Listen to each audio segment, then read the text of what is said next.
일반적으로 볼 때 이제 돌출눈이 조금 더 외모적으로는 좀 더 이제 좀 보기 좋은 경우가 많은데요.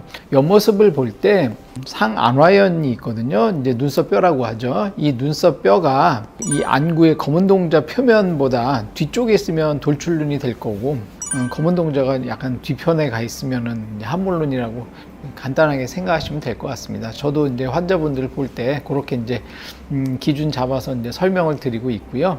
돌출의 정도가 심한 경우에는 갑상선 기능 항진이라든지 이런 질병들을 의심을 해봐야 하는데, 비정상적으로 보이는 경우 같은 경우에는 안과에서 돌출의 정도를 따로 측정하는 측정 기계가 있습니다. 그러면 이 돌출눈과 이제 함몰눈에 이제 어울릴 만한 수술들은 어떤 것이 있느냐면, 돌출눈의 경우에는 쌍꺼풀 성형을 할 때 메모리든 절개법이든 적정한 크기만 잘 잡게 되면 인아웃 내지는 아웃폴더의 형태가 나오는 경우가 많기 때문에 복 받으신 분들의 눈이라고 할 수가 있을 것 같고요.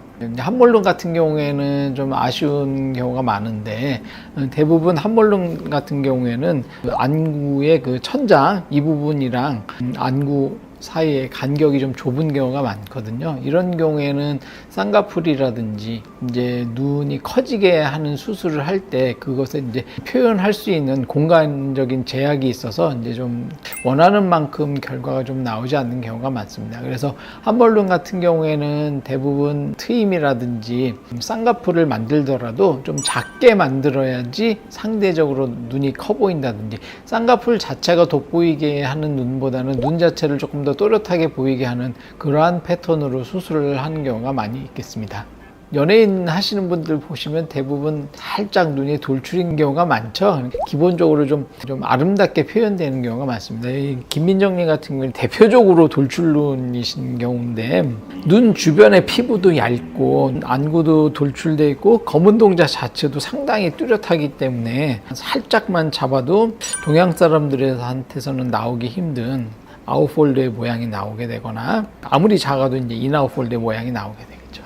요즘은 이제 잘 이제 그 공중파에 잘 안 나오셔서 그런데 이분 같은 경우에는 이마 눈썹뼈하고 눈과의 간격이 조금 좁으시죠.